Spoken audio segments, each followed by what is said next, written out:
Haridas Thakur ki jai. ISKCON founder Acharya Srila Prabhupada ki jai.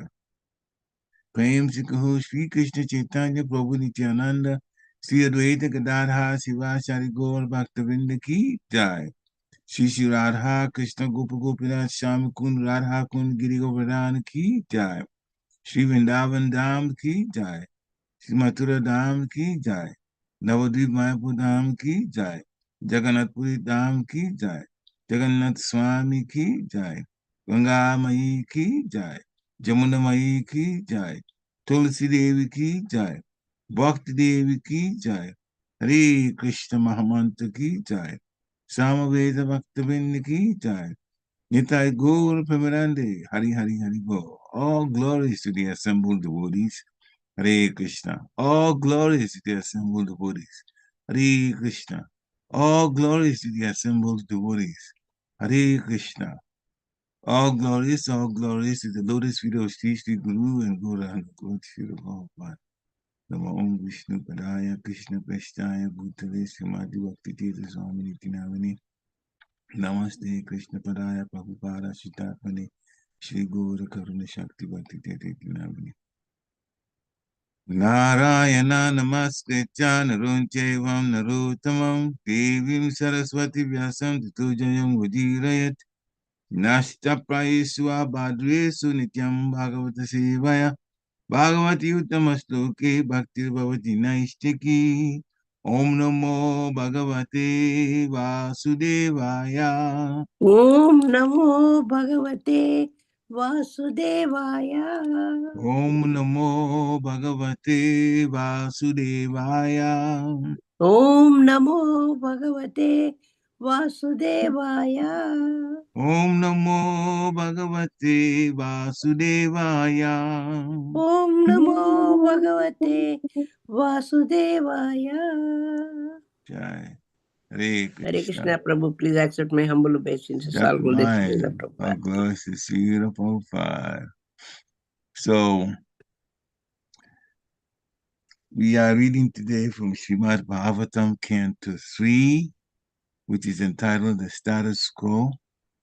Chapter 20 is the conversation between Maitreya Rishi and Vidura. Text 22. Devata Pravayaya Devyan Pramukhato Srijat Te Ahashu Devayanto Vishishtam Tam Prabham Aham Devata Pravayaya Devyan Pramukhato Srijat Te Ahashu Devayanto Vishishtam Vishishtam Prabham Aham Devata Pravayaya Devyan Pramukhato Srijat Te Ahashu Devayanto Vishishtam Tam Prabham Aham. Hare Krishna. Please chant.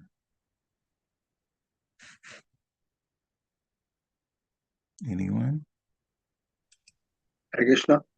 Hare Krishna. Devotaya prabhaya dibbam pramukhato asrijat te aharshu dibbhayanto vishishtam tam prabham aha. Hare Krishna. Hare Krishna. Anyone else? Hare Krishna. Hare Krishna. Devata Prabhayaya Divyan Pramukhato Shujat Te Ahashur Devayanto Vishvishtam Tam Prabham Aha. Hare Krishna. Hare Krishna.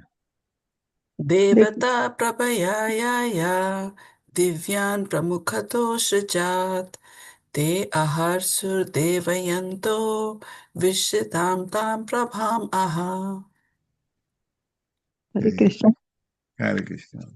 Devataha Prabhayaya Divyan प्रमुखतो सृजत् ते आशुर देवयन्तो विश्रेष्टामताम प्रभाम अहा.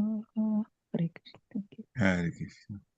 देवता प्रभया या दिव्यं प्रमुखतो सृजात् ते अहर्षुर्देवयन्तो विसृष्टां तां प्रभाम् अहा. हरे Krishna. Hare Krishna. Anyone else? All right, let's go to word for word. You might have to just scroll up a little bit. Okay. Devata, the demigods. Pravaya, with the glory of light. Ya, those who. Divyan, shining. Pramukata, chiefly. Asrijat, created. Te, they. Ahashu, took possession of. Devayanta, being active. Vishishtam, separated. Tam, that. Prabham, effulgent form. Aha, daytime. Translation by His Divine Grace A.C. Bhaktivedanta Swami Srila Prabhupada Ki Jai. He then created the chief demigods who were shining with the glory of goodness. He dropped before them the effulgent form of daytime, and the demigods sportingly took possession of it. Purport by Srila Prabhupada. Demons were born from the creation of night, and the demigods were born from the creation of day. In other words, demons like the Yakshas and Rakshasas are born from the quality of ignorance, and the demigods are born of the quality of goodness. Text 23. Devo Devan Jaganata Srijati Smati Lolupan Ta Evam Lolupataya Maitunaya Bipedire. Translation by Divine Grace Srila Prabhupada.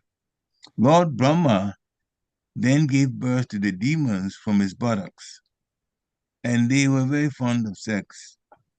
Because they were too lustful, they approached him for copulation. Report by Srila Prabhupada. Sex life is the background of material existence.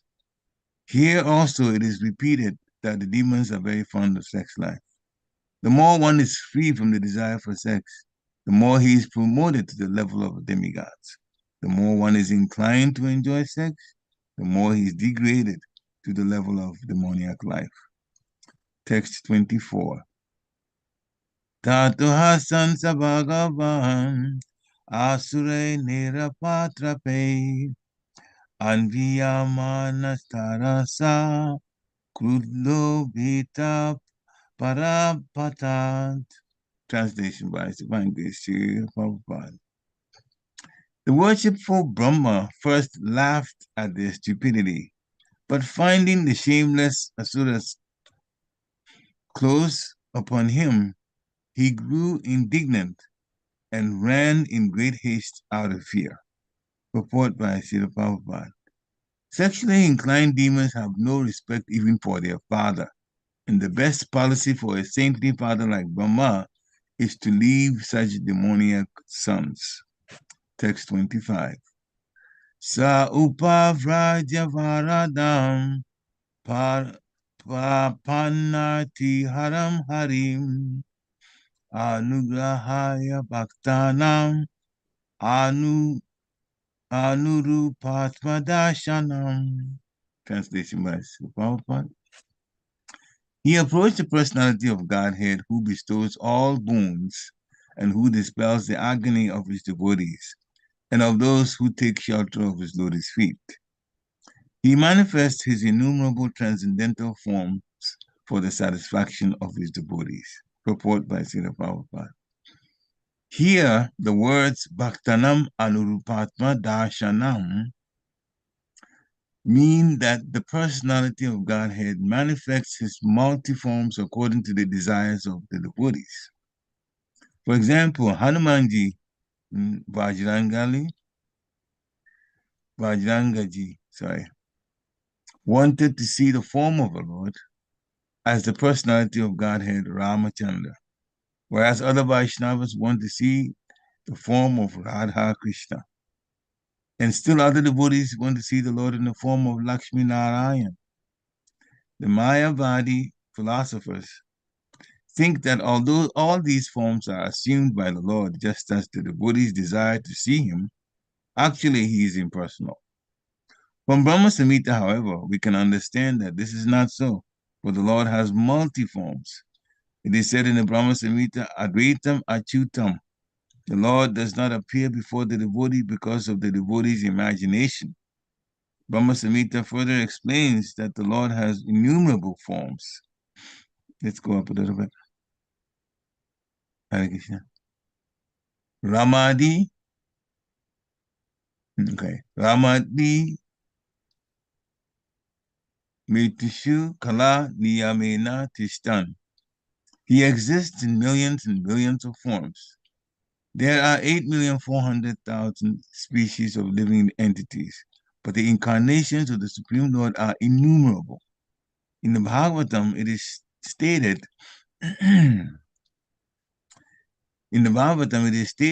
that as the waves in the sea cannot be counted but appear and disappear continually, the incarnations and forms of the Lord are innumerable.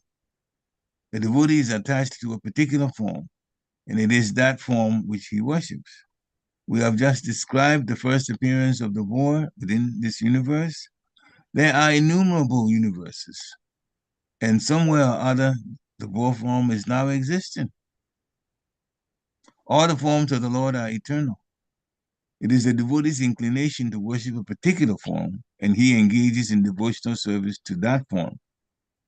In a verse in the Ramayana, Hanuman, the great devotee of Ram, said, I know that there is no difference between the Sita Ram and the Lakshmi Narayan forms of the Supreme Personality of Godhead, but nevertheless, the form of Ram and Sita has absorbed my affection and love. Therefore, I want to see the Lord in the forms of Rama and Sita. Similarly, the Gaudiya Vaishnava loves the forms of Radha and Krishna and Rukmini at Dwarka.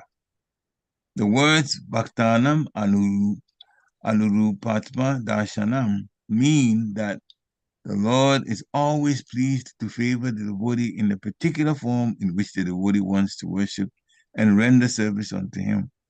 In this verse, it is stated that Brahma approached Hari, the Supreme Personality of Godhead.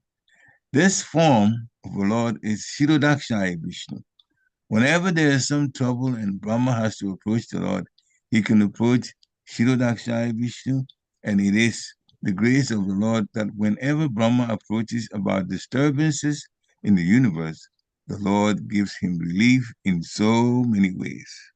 Om Gyanati Virandasya Gyana Gyana Shalakaya Chakshu Militam Jena Tasmai Shri Guruve Namaha.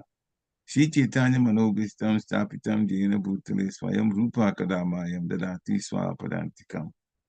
Vandeham Shri Guru Sri Padakamalam Shri Guru Vaishnavam Scha. Shri Rupa Sagajatam Sahagana Raghunatam Vitam Tam Sajivam. Sa Advaitam Sa Avadutam Parijana Sahitam Krishna Chaitanya Devam. Shri Radha Krishna Pada Sahagana Lalita Shri Vishakam Vitam Scha.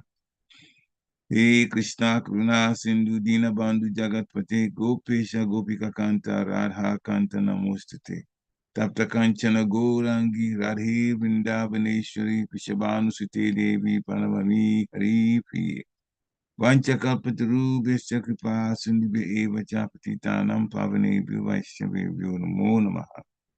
Jaya Shri Krishna Chaitanya Prabhu Nityananda Sri Advaita Gadadha Shiva Shari Gaura Bhakta Hare Krishna, Krishna Krishna, Hare Hare. Hare Rama, Rama Rama, Hare Hare. Hare Krishna, Krishna Krishna, Hare Hare. Hare Rama, Rama Rama, Hare Hare. Hare Krishna, Krishna Krishna, Hare Hare. Hare Rama, Rama Rama, Hare Hare. Namo Vishnu Padaya Krishna Prasthaya Bhutale Srimati Bhakti Vedanta Swami Namine. Namaste Saraswati Devi Gauravani Pracharini Nirvishesha Sunyavari Paschatya Shitarini. Namo Mahabharanyaya Krishna Prema Padayate Krishnaya Krishna Chaitanya Namni Gurachiche Namaha.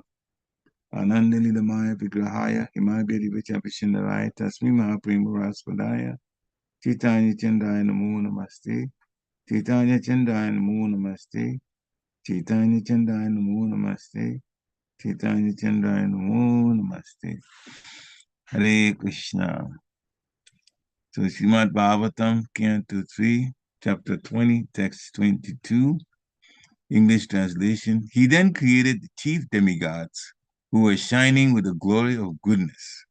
He dropped before them the effulgent form of daytime, and the demigods sportingly took possession of it. Text 23. Lord Brahma then gave birth to the demons from his buttocks, and they were very fond of sex. Because they were too lustful, they approached him for copulation. Text 24. The worshipful Brahma first laughed at their stupidity, but finding the shameless Asuras close upon him, he grew indignant and ran in great haste out of fear. Text 25. He approached the personality of Godhead who bestows all boons and who dispels the agony of his devotees and of those who take shelter at his lotus feet. He manifests his innumerable transcendental forms for the satisfaction of his devotees. So this part is being described relating to Lord Brahma.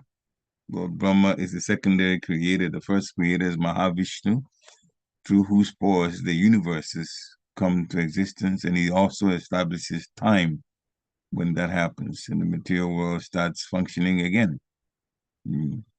Pradhan is changed to Prakriti. Time is put in, the modes of nature are put in, they all become active to go along with the desires of the living entities who want to continue with their desires, and they are given the permission.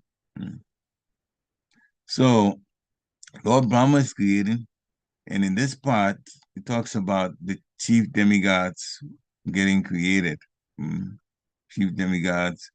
Brahma himself is the one that's creating, but the other demigods, Indra, Chandra, as we hear the names, those who are responsible for the sun, Vivaswan or Surya, all of them being created that way. Because when these varieties were put together in the universe by Lord Brahma, the different planets, the next thing was creation of the demigods, because they were going to supervise the different aspects of the operation of planets in the material world. The demigods were going to do that. And of course, started from the top demigods and then others. So they were shining in the glory of goodness, just like Shukadeva Goswami explains. Demigods are very, very much of the three modes of nature, very much inclined to the mode of goodness. Very so inclined that sometimes even when a demon is being defeated and he takes shelter of a demigod, the demigod is obliged to give shelter to that demon. Sahasra Asura. Sahasra Kavacha Asura. The Asura demon with 1,000 protective kavachas. He took shelter. First, he was harassing the demigod. But when the Lord appears as Nara Narayan and all of the 1,000 protections that he had, 999 were destroyed and only one was left. So he ran to the heavenly planets and took shelter of Surya, the sun god. So the demigods got upset with Surya because this demon was troubling them, and now Surya has given him shelter. So Surya knew that. The sun god wanted one way of a way to get rid of this demon. And so when Durvas Muni gave a boon to Kunti, the mother of the Pandavas, for serving him so nicely when Durvas Muni came to visit, and Kunti used it and got the sun god to come to him. The sun god saw it as an opportunity to get rid of that demon. So then it says, okay, you've called me, I'm going to give you a child. Kunti says, but I'm a virgin, I'm not even married. What's going to happen? I mean, I haven't had a child yet. What's going to happen to me? Then Surya said, well, no, you won't be deflowered. The child won't come in a normal channel through your genitals. So don't worry about it, but I have to do this for you. But actual inside intention was to get rid of that demon. Sahasra Kavacha Asura, who now has been stripped of out of the 1,999 of them, and he got only one Kavacha left. So Kunti got pregnant, and the demon crawled out of the ear of Kunti. So Kunti maintained her virginity, but that particular demon was born now, became the responsibility of Kunti. And that's who were called Karna. Of course, Kunti was in a very terrible bind, so she had to somehow get rid of that child, and so she put the child in a basket, covered the child up, put her in the river, and Adirat and son and the wife Radha found Karna, found the baby, and they didn't have any child, so then they took care of this particular person, but he was a demon. So it shouldn't surprise anybody that later on, when this is all Mahabharata stuff, when he tried to challenge, this is fast forwarding because he had gone to Dronacharya to get training as a Kshatriya, and Dronacharya turned him down. And so he went and got help later on, and then he came to challenge Arjuna. So his situation was always being going against the demigods, as even up to this very minute, that the demons, whenever they get a chance, they start harassing the demigods. So demigods are in the mode of goodness, and as the Prabhupada explains here, demons are born from the creation of night, demigods from the creation of day. So demons are basically in the quality of ignorance, and demigods are in the quality of goodness. And we see that happening now. Demons sometimes having hijacked some aspects of religion and translating it to mean that they have to go on violence, and that is all right. And so many people have believed it, and now they become very inhumane. This is going on now on this earth. Demonic activity. So, and as we know, as it says here, and as we also know, the nighttime, much of criminal activity is done. Much of criminal activity is done in the middle of the night, where the darkness hides the identity and also generates boldness in the negative activity by the demonic thinking people or those in the mode of ignorance. So demons sometimes act boldly in the daytime, but only when they believe that no one can counteract their evil acts. In other words, they try to plan and act on things, come up with ways in which in their own minds they become very powerful. Hiranyakashipu was like that too. He went on ways, just did some penances and pujas, whatever he needed to do to get the attention of a demigod, powerful demigod, so that again, he could use that power. Now in the daytime, because he's sure that nobody can counteract any evil acts that they put out. Other than that, they act in the night, especially. So daytime generally cuts down on crime. People in the mode of goodness are also awake and active during the daytime. So the early morning, though, that's in a whole class by itself, and that is the Brahma Muhurta time, that for the Lord and the demons usually who act horrible at night, that time they are all gone. They're gone. They don't act that way. 3 o'clock down, 4 o'clock. This is all for the Lord. We use it for the Lord. In text 23, Lord Brahma gave birth to the demons from his buttocks, and they were very fond of sex. Because they were too lustful, they approached him for copulation. So that's the translation of that. Srila Prabhupada says in the purport that sex life is the background of material existence.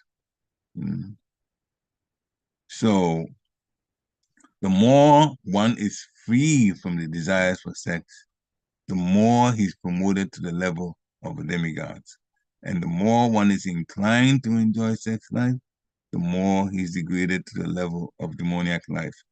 The fact of the matter is that the physical bodies that we have now,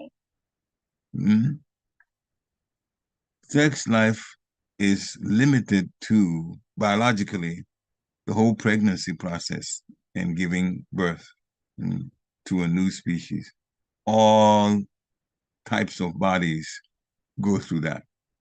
And so only because the pregnancy process itself can be quite challenging and even painful and disturbing to the woman or the female species or whatever I'm going through, that there has been this lure by the demigods from the order of Krishna to make the process itself, the sex life process itself, materially enjoyable.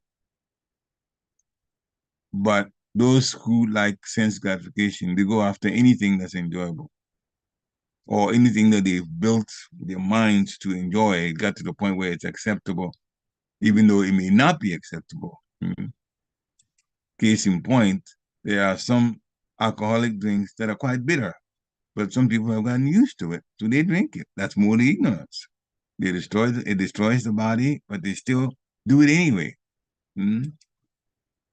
A person that has a sweet tooth will not think that beer is enjoyable, but the people who drink beer and they want to go on with the alcohol too in it. And that's why we're very fortunate that Srila Prabhupada has pulled us away from all of that. And now Bhagavatam is explaining why that is the case. So the Rakshasas and the Yakshas, they are fond of sex life. So in the lower planetary system, the lower planet, not the hellish planets, because that's lower than the where the lower planetary systems are. So we talk about Atala, Vitala, Sutala, Taltala, like that. Matala, Rasatala, and Patala, the 7. That's where the Rakshasas where they are. The higher planetary systems, they have the demigods, beginning from Indra's area, Swagaloka, and then Mahaloka, Janaloka, Tapaloka, and Brahmaloka. And the other 2 that's missing that I didn't talk about are medium planets, Bhuvaloka and Bhuloka. We are in Bhuloka. So the Rakshasas are in the lower planetary system. And a lot of that, since it's talked about here, that they like sex life, a lot of that takes place there. But it is a main way of enjoying themselves. But it is done in a very mundane kind of way. Very, very, very mundane. Illicit sexual activities and intoxication, both of them together. So lust is what rules their minds. There is no love. Demigods are loving, and we are being trained how to love Krishna. That's the ultimate thing to do, to love the Lord. But the demons, all they do is lust, and more lust, and violence, when they attack the so-called enemies, the people that they've decided are enemies to them. Now, a good bit of the time, the different planets, lower planets, these demons meet their death by the Lord's Sudarshan Chakra. Horrible death that they meet. The Lord punishes them that way. For us, death means, if it's not accidental, a person lying on the bed, there is slow breakdown of the senses, the last one to go being the sense of hearing, so that if the person is a devotee, they'll have a chance to hear the holy name of the Lord. Before they leave their bodies, they can think about Krishna, and they'll go to Krishna Loka. But the demons are meeting their death through Sudarshan Chakra. Unless the Lord actually picks a particular demon that he wants to kill in a different way, like Hiranyaksha. The Lord kicked him, and this is how he died. Hiranyakashipu, the Lord tore his belly up. That's how he died. But most of them, Sudarshan Chakra actually gets that job of killing them. So the lust and therefore sex life is very prominent in the minds of the demons. Ramayana, Ravana, is a powerful demon. He had wives, he had concubines, and he involved himself sexually daily with intoxicants. It's described in the Ramayana. They were always available, intoxicants available. So then after that, sleep, which is also long sleep, which is also in the mode of ignorance, and so much alcohol stench. This is what was going on in his place that he built with gold.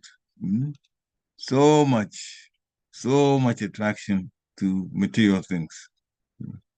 Also in part of the Ramayana, Supanaka was a sister of Ravana.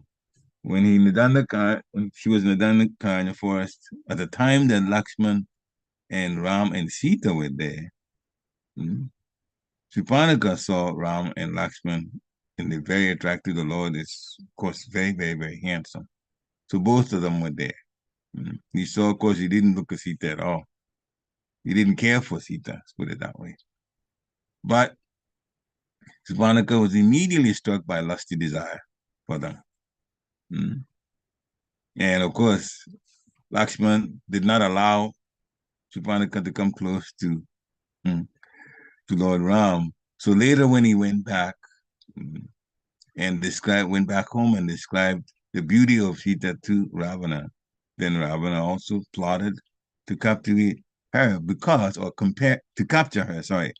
of his lusty desire. So demons are always like that. Ravana could, but there was a restriction though. The reason why Sita had been captured by Ravana and still Ravana could not force himself on Sita was because he had been cursed by someone whose wife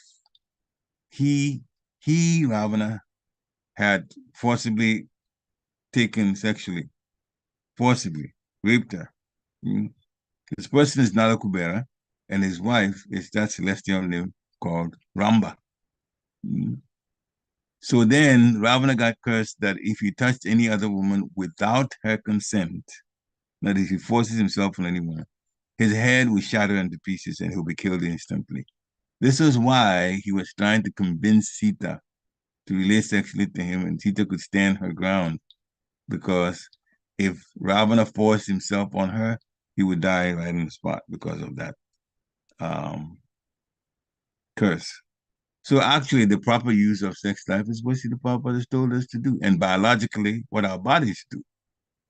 It's for begetting children. It's for begetting children. So, text 24. First, Lord Brahma laughed at their stupidity when they were coming at him. He couldn't believe. He said, look at these people wanting sex with me. But the Asuras were very serious about doing that. And they were closing in on him. So then he got upset, he got angry, but he also knew that there were a lot of them. So Lord Brahma ran. And of course, first thing he thinks of is even now in Kali Yuga, when things become a little bit difficult, people do remember God and say, oh my God, oh my God, oh my God. Lord Brahma immediately ran and went to Kshirodakshai Vishnu. So Srila Prabhupada says in the purport that those who are sexually inclined, these demons, they have no respect even for their father. So Brahma had to leave such demoniacs and separate himself from them. This ignorant act desired by the demons, that's connected with incest and homosexuality, because because Lord Brahma was a father for these demons, and homosexuality because he was the same gender as these demons. And both of them both incest and homosexuality are undesirable according to spiritual laws. So people who act gay and lesbian tendencies are all unnatural, and indulgence of such acts are a gauge, literally, a measure of the extent of degradation of society. So that is something we should never, ever involve ourselves in. And sex life is also restricted to when a couple who are duly married want to have a child. People try to sense gratification in different ways, but the real sense gratification is in the spiritual world. When we're serving Krishna with our senses to please Krishna's senses, our senses go through tremendous enjoyment. And that is the ananda that describes the nature of the soul. The soul senses can be used, and that's what we are getting the practice now, by the mercy of Srila Prabhupada, to use our senses to serve the Supreme Personality of Godhead, because in doing that consistently, the happiness begins to come. It opens up in our hearts, and it is better than anything that the material world's sense gratification can give us. So, Srila Prabhupada also mentions that the Lord, of course, we said that Lord Brahma became indignant, angry, and then he ran towards the Lord to get protection from the Lord. So the Lord dispels the agony of his devotees just out of the love, his love for the devotees. So in the purport, Srila Prabhupada says, the personality of Godhead manifests his multiforms according to the desires of the devotees. And if we think about that, this is wonderful. The Lord, who is controller of everything, and we, very tiny parts and parcels of the Lord, still, the Lord takes on different forms according to the desires of the devotees. What's the desire of the devotee? The desire of a devotee is to serve from the heart, the Supreme Personality of Godhead. Therefore, the real aim behind this whole idea of the Lord manifesting multiforms is because the devotee wants to serve the Lord in a certain form, in a certain way. And so the Lord appears in that particular form in order to allow the devotee to serve fully. So it's very interesting how the dynamic is there. The Lord's love is so much for his devotee that when the devotee wants to serve the Lord in a certain way, the Lord will actually appear in that way. For the devotee to have maximum emotions, wonderful emotions in service to the Supreme Lord. And Srila Prabhupada gave an example of Hanuman. He wanted to see the Lord and serve him in the form Ramachandra. Now, Srila Prabhupada contrasted it with Vaishnavas wanting to see Radha and Krishna. Now, Hanuman knew that, yes, Lakshmi Narayan, Radha Krishna, Sitaram with the same personalities. But he was inclined to serve Sita and Ram. He says he knows that, but still he's inclined to serve him that way. Sitaram form. And that was what Hanuman was comfortable doing. And therefore, the whole Ramayana, with the Hanuman coming out, that particular personality, he was around Sita and Ram. The Lord, the Lord appearing in that form like that, to make Hanuman put all his heart into service. Now, we are, well, conditioned souls. Not that we have a particular deity that we like. So Srila Prabhupada is actually guiding us. And the reason Srila Prabhupada literally insists, although in one sense he's advising, but he's encouraging, and in some instances he comes right out from how he speaks. He insists that our worship should be Lord Chaitanya, Lord Nityananda, Radha, and Krishna. The reason Srila Prabhupada has put almost like a restriction on us is because that gives us the opportunity, that worship in thinking about the Lord that way and wanting to worship those Lord as Lord Chaitanya, Lord Nityananda, Radha, and Krishna, makes it possible for us to go to Golok Vrindavan. That's the advantage.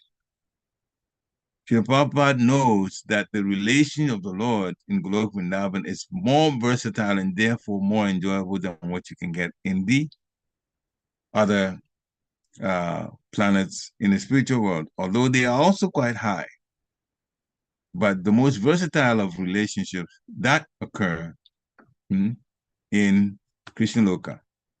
And Krishna Loka is where Sita and Ram are.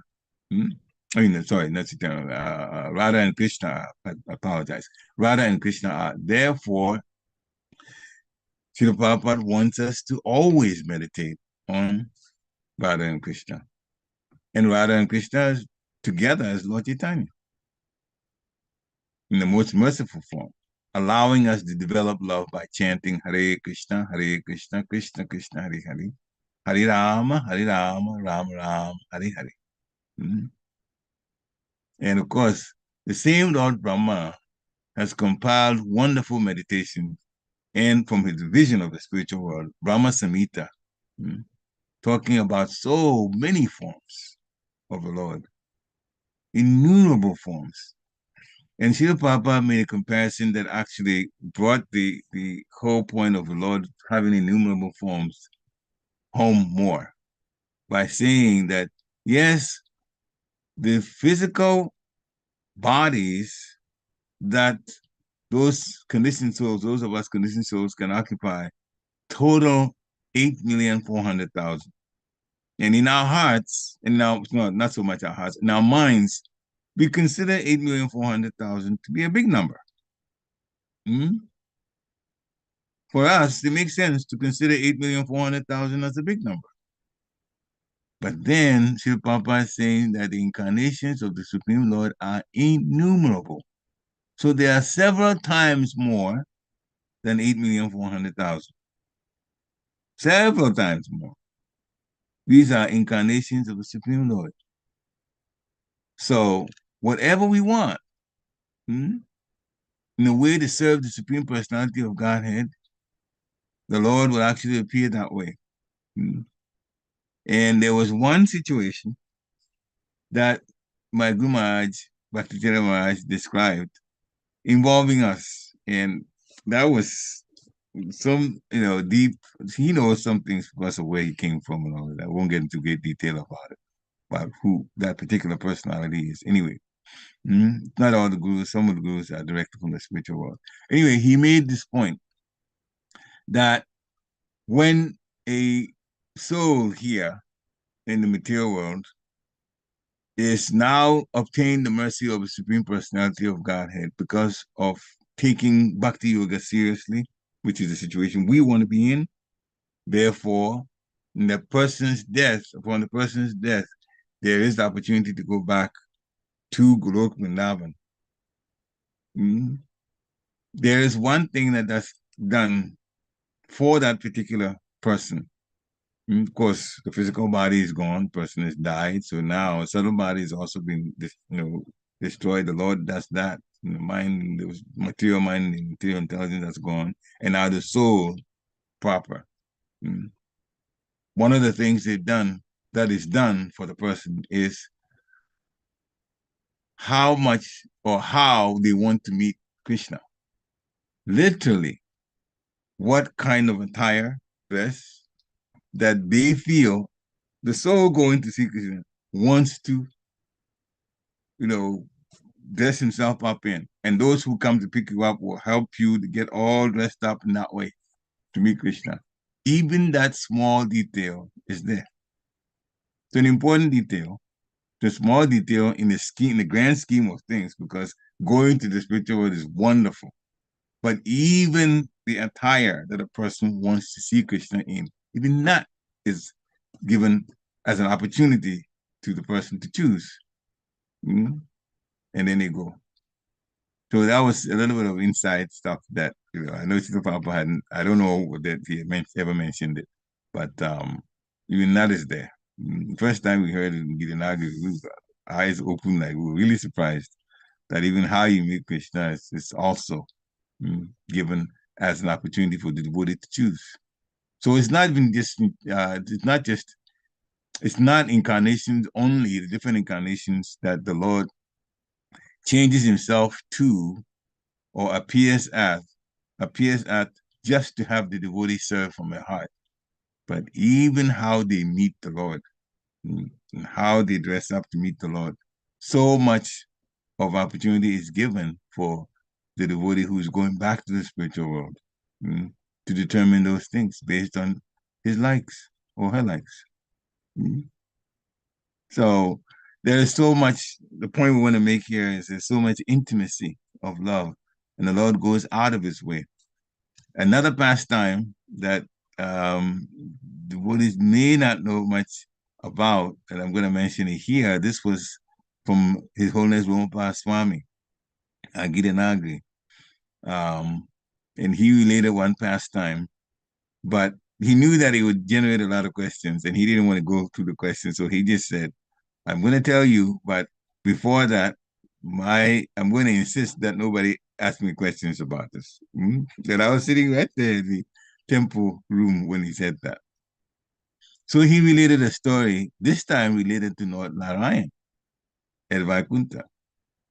And the story is that one of them, the devotees, which means a pure devotee, and the Lord in Vaikuntha, wanted to relate to Lord Narayan. I don't know whether you're ready for this. He wanted the Lord to appear as a cat and to relate to the Lord that way, as a cat. And Lord Narayan did it for that particular devotee. So when it's said here that the Lord appears in innumerable forms based on the desire of the devotee to see him in a certain way, you got to take it seriously. It is actually exactly as it's been mentioned here. Devotees can decide how they want to serve the Supreme Personality of Godhead, and the Lord comes in that form. In the case of Prahlad Maharaj, he didn't request the Lord to come in a certain way, but the Lord had to come to get rid of Hiranyakashipu because of the boons that Hiranyakashipu got from Lord Brahma, making it impossible for him to be killed ordinarily. So he didn't want to get killed. Hiranyakashipu got a boon not to be killed by an animal, not to be killed by a human, not to be killed in the daytime, not to be killed in nighttime, not to be killed by any kind of form that Lord Brahma had created. And so there was so much restriction. He thought that, well, if he can't have a life, that he will be immortal. And he puts all these conditions there and he gets all of them as boon. Then in his mind, Hiranyakashipu's mind, he thought he would be immortal. But the Lord came in a way that Hiranyakashipu had not figured out and asked for a boon for. And that is, he came in a half human, half animal. He killed Hiranyakashipu, not inside, not outside, in the doorway. He killed him not day or not night, but dusk, when you can't call it the daytime because it's getting dark. You can't call it the nighttime because it's not as dark. He also got wounded, Hiranyakashipu, that he wouldn't be killed by any weapon. So the Lord did not use a weapon because fingernails are not considered weapons. Only because his devotee was thinking about him. And Krishna came to protect his devotee. So there are two things. One, we want to serve Krishna. We have literally the opportunity to have Krishna appear in a certain way, so we're able to serve him in that way. Except that for us as conditioned souls, we're being guided by Srila Prabhupada, and he's restricted us to meditate on Radha and Krishna and Lord Chaitanya, just so we can go to Krishna Loka. We can go to Goloka Vrindavan.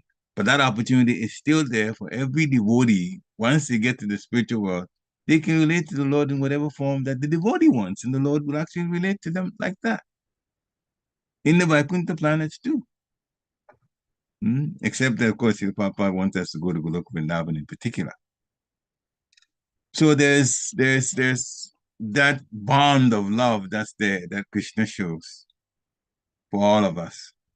And it's a question of taking this process of bhakti seriously, the instruction part, taking it seriously, and doing it to the point where it's become habit, and doing it to the point where our hearts are in it when we're doing the service. And then all of these wonderful things begin to open up. You read Chaitanya Charitamrita, you see not just what's happening being described, but you see the love behind, the love exchange between Lord Chaitanya and his close associates. And then you see the beauty of the love that comes by how they relate to him, how he relates to them, how they feel, the devotees feel when he leaves to go certain places, how they feel when he comes back, and how they, when he instructs them to do certain things, how they take it. And then when they want a particular thing to happen, how the Lord responds to it. Sometimes when he says yes, it's a wonderful idea. When he says no, it's a wonderful idea. Because the entire thing is all based on love. And so the aim should for us is to go from Vaidhi Sadhana Bhakti by instruction, devotee service by instruction, to the point where our hearts are so much in it into the service, because then all of these wonderful emotional opportunities open up for us. So in conclusion, sex life is for begetting progeny. It shouldn't be taken as seriously as people do now in terms of the little bit of sense gratification that comes with it. It's actually it's just a lure for a person to get into it so that pregnancy can begin, because the pregnancy process itself is quite difficult emotionally and physically on the woman. So that's the only reason why sex life has been sweetened in the beginning like that. Nothing to take so seriously, because there's so much that we miss in terms of real happiness. Just imagine that the Lord would actually come to serve, to be with the devotee based on how the devotee wants the Lord to appear in. Can't get any better than that. You cannot compare sex life to that at all. At all. So from that, slowly, if we haven't gotten away from it, well, at least mentally thinking about sex life, this hopefully will get us to begin to shun that, put that aside, because there's way better. It's like going for breadcrumbs when there's a whole cake there that you could have. No comparison. Also, just like Lord Brahma did, we should seek the protection of the Lord by serving him and chanting his holy name. Hare Krishna, Krishna Krishna, Hare Hare, Hare Ram, Ram Ram, Hare Hare. Srila Prabhupada ki jai. Thank you very much, dear devotees. And now it's the time to have some Krishna Katha, your realizations, questions, or any other points that you want to talk about related to Krishna. Hare Krishna. Jai. Any questions or comments? You can unmute yourself and comment as you like. Hare Krishna.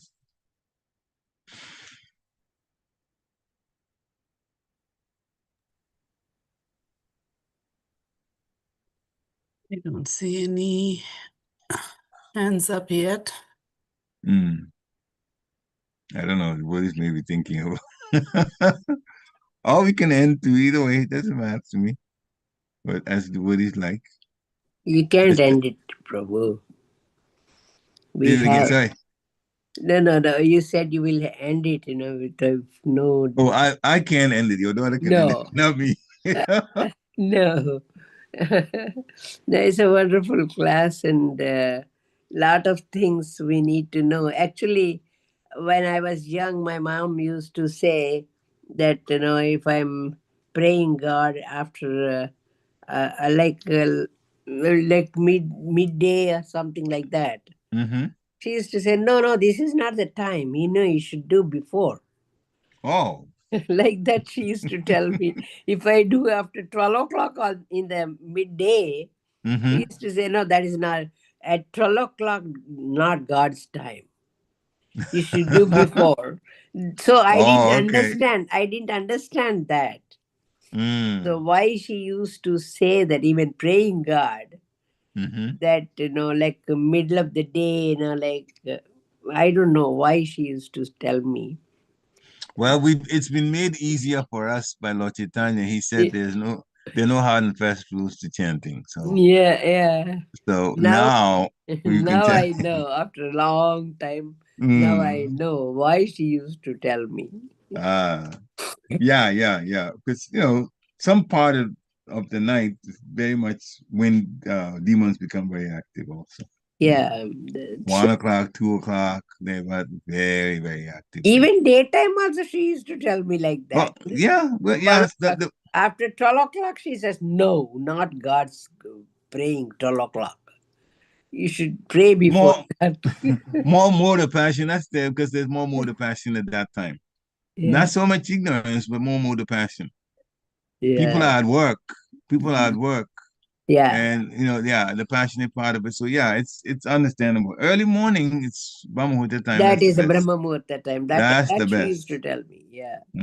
Yeah. So those are the things, the more and more we think, that is what are the timings to pray God, or timings to pray demons, those are the things are there. Yeah. Anyway, but we because of the situation we're in this Kali Yuga life that we're living. I know this Kali Yuga, you don't have any time, whenever I just can't believe it. We are praying God like that, the people say. At this stage, it's necessary to pray at any time of the day or night. Because things have become so mundane. Yeah. And it's just emotional that people don't care at all. And see, Krishna said in the Bhagavad Gita, and I'd make this point. Krishna said in Bhagavad Gita, first time I read it, I was shocked. When he said, Sabadhanman Paritya Jamamekam Sharanamrita, abandon all varieties of religion and just surrender to me. But now we see how some religions have been hijacked by demonic mentality. Yeah. They don't even care for human life now. And they are humans themselves. They are human beings themselves, but they don't care for human life. How demonic can it be? Kali Yuga is here, that's all. Oh my God. Here and getting more intense. Yeah. The more the ignorance is getting more intense. Thank you very much, Prabhu. Nice class. Hare Krishna. Hare Krishna. Any other comment?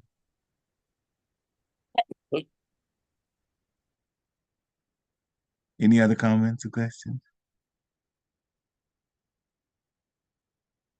Okay. Mataji, seems like it's it then. Thank you very much, devotees, for coming on. We have Krishna Katha conversation. We all learn from it. I'm also learning. Even as I speak, I'm learning with the help of my guru and Srila Prabhupada. So I'm assuming that the program is going to be in the afternoon as usual in the temples. Yes, Hare Prabhu. Krishna. Jai. Hare Krishna. Jai. Okay. Vanchakalpatarubhyascha Sarvabhyascha kripa sindhubhya eva cha Pachitanam patitanam pavanebhyo vaishnavebhyo Vaishnavebhyo Namo Namo Namo. namo Namaha. namaha. Srila Prabhupada ki Jai. jai. Jai. Thank you, dear Thank devotees. you, Prabhu. Hare Krishna.